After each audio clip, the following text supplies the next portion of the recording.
who were at that committee is a small percentage of the number of people from Point Douglas who are adamantly opposed to this taking place.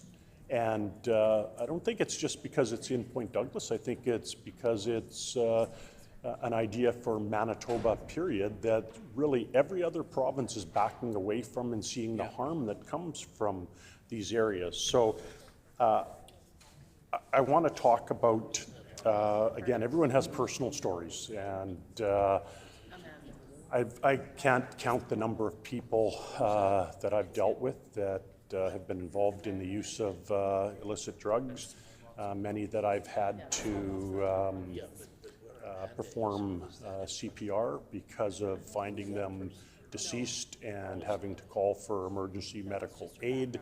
But that's my story from a work life, and it comes with being a police officer, and you see these tragedies day in and day out. Mm-hmm. But I want to talk about a cousin of mine, my first cousin, and we grew up together. He lives in BC, and unfortunately, addictions overtook his life.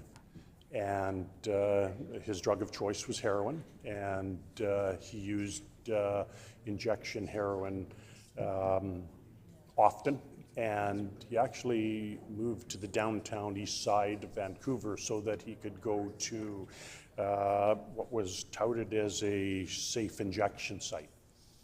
Twice he was found unresponsive and clinically deceased, where Narcan had to be provided for him after he had left a consumption site.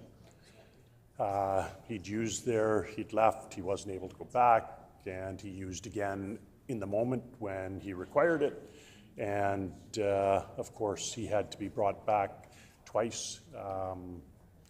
Wasn't able to obtain addiction services, again, because of the demand, and that's why more money should be put into this. Mm-hmm. And unfortunately, 3 strikes and you're out.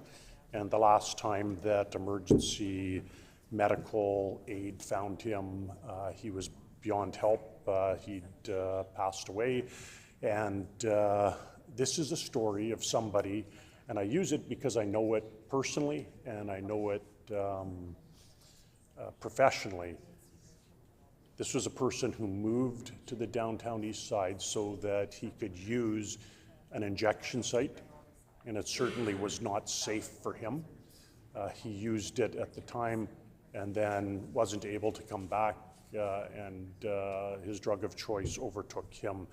He simply stopped breathing and died as a result of that.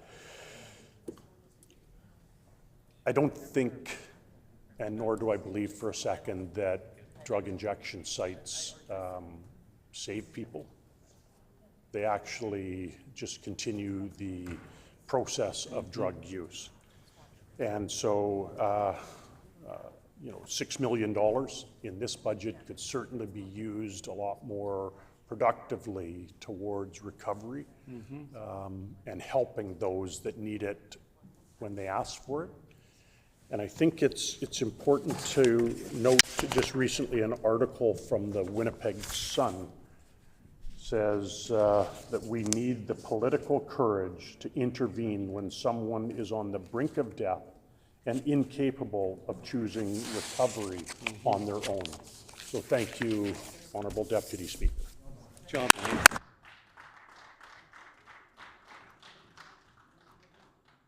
The Honourable Member for Waverley.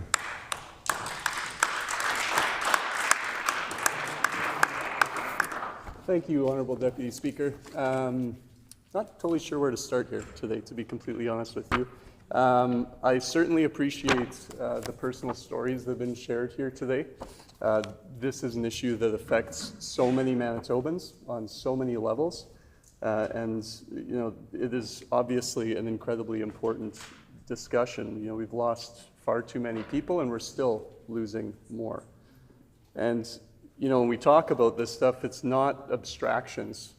right? These are real people. Someone's child, someone's parents, someone's aunt or uncle, right, who is doing their best to hold on and who need us to hold on with them. And I do just want to quickly address something. Some of the language coming from the opposition bench around a supervised consumption site is incredibly troubling. And I'm hoping I can just quickly go through what happens when somebody takes an opiate to their body. So it depresses your CNS, your central nervous system.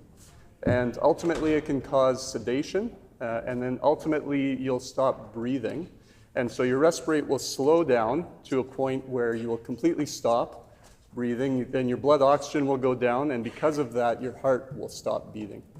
So when we talk about a supervised consumption site, that means that we have professionals that are watching folks who are addicted to one of these drugs because of whatever circumstance brought them to that point, and we need to be empathetic to that, whatever the case may be. And then we have people that can actually deal with the issue and can reverse that with Narcan. And so when we have a site where we have professionals administering medicine, and then we have folks on the other side of this chamber calling it lethal injection sites, causing fear in the public about what we're actually doing there, it is deeply, deeply troubling. And you know, we saw this week what happens when you just sort of blindly read notes passed to you by the leader, by caucus leadership, without really having critical thinking about what you're doing. You know, there was a move made this week by the opposition, and it relates directly to this because it's around mental health. And I do want to address it quickly. And what ended up happening is they attacked our Minister of Finance around a mental health concern that they didn't fully understand where this money was going. But regardless of the details, ultimately, the outcome, and it's important to remember this. No, seriously, I'm being dead serious here. The important outcome is that it further stigmatized reaching out for help for mental health issues.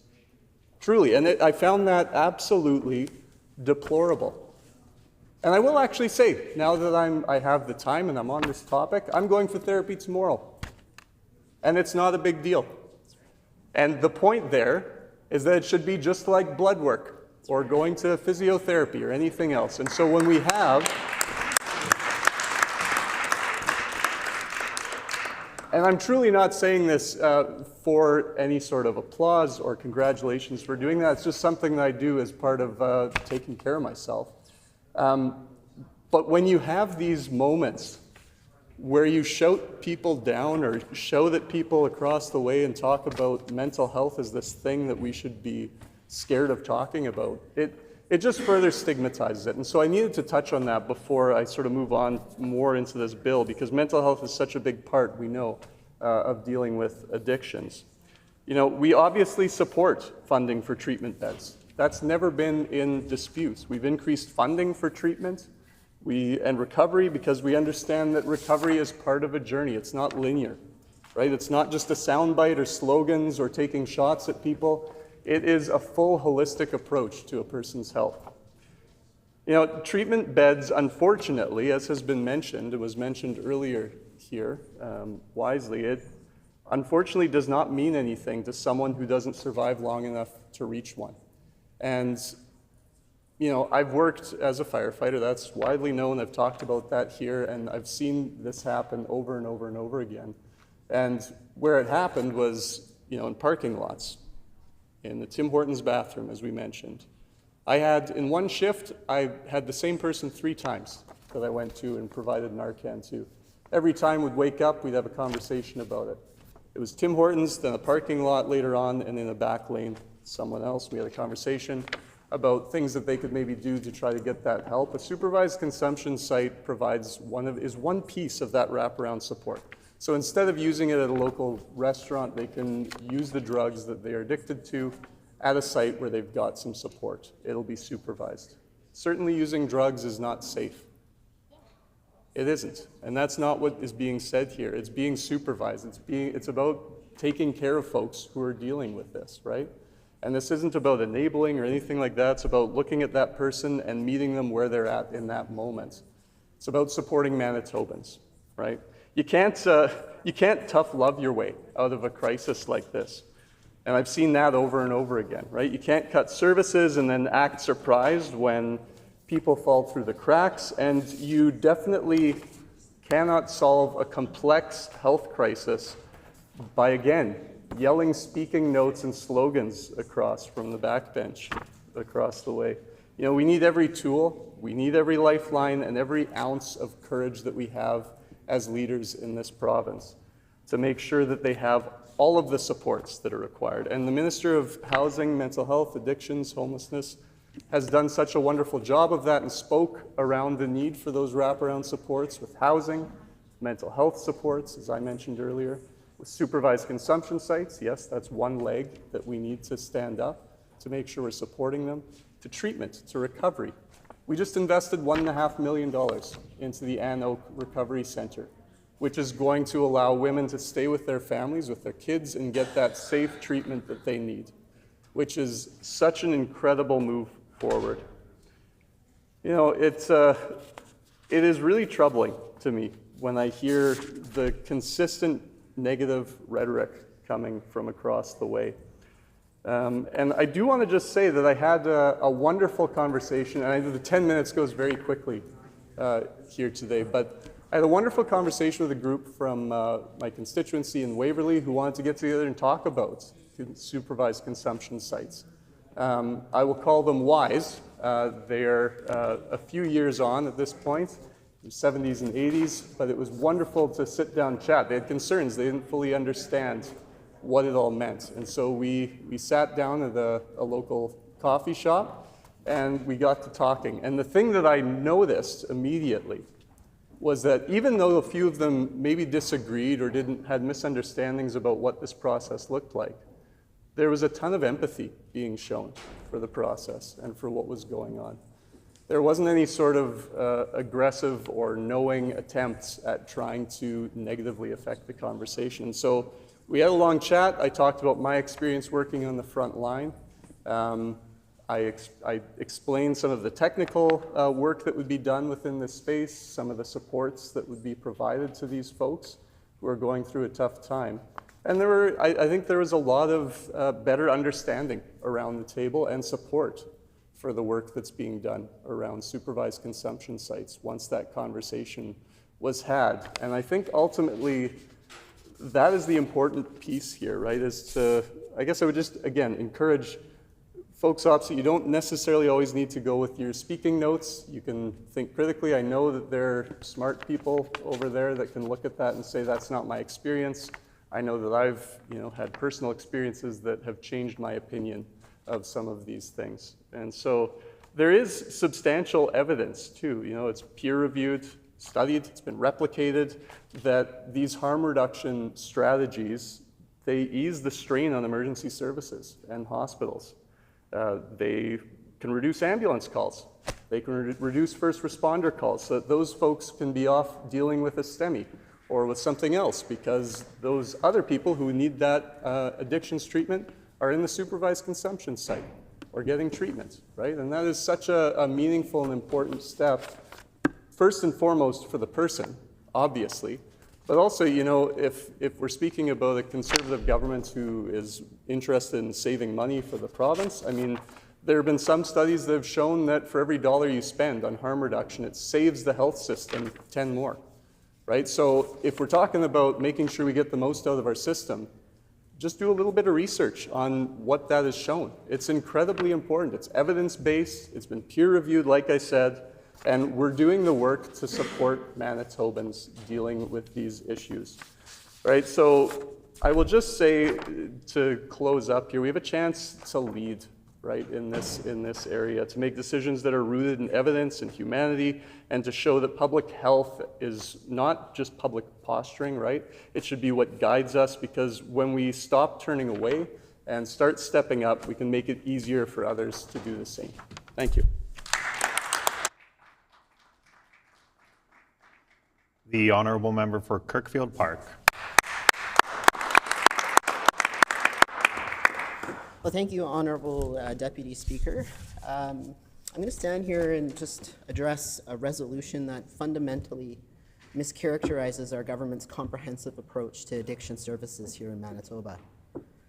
This is not simply a policy disagreement. It's about how we value the lives of Manitobans struggling with addiction. So we'll talk about the reality of Manitoba's addiction crisis. So I want to start off with some stark facts. Under the previous Progressive Conservative government, overdose deaths in Manitoba skyrocketed from approximately 200 in 2019 to 568 in 2023, nearly tripling during their tenure. And these aren't just statistics, Honorable Deputy Speaker. They represent Manitobans who never had the chance to access recovery because they didn't live long enough to get there. Each of these deaths represent a family shattered, a community member lost, and a failure of our healthcare system to provide the support needed when it mattered most. Our government recognizes that addiction treatment requires a continuum of care, from harm reduction to medical intervention to long-term recovery support. This isn't an either-or proposition, as the opposition suggests. The resolution before us today presents a false choice between recovery beds and supervised consumption sites. The medical consensus is clear. We need both. You cannot recover if you are dead. And during the previous government's exclusive focus on their limited version of recovery-oriented programs, hundreds more Manitobans died each year. Supervised consumption sites save lives. The opposition's resolution condemns supervised consumption sites as failed, yet the evidence contradicts this claim. Under the previous government, Manitobans were using drugs in Tim Hortons washrooms, under bridges, in parks, and in public spaces, without medical supervision or intervention.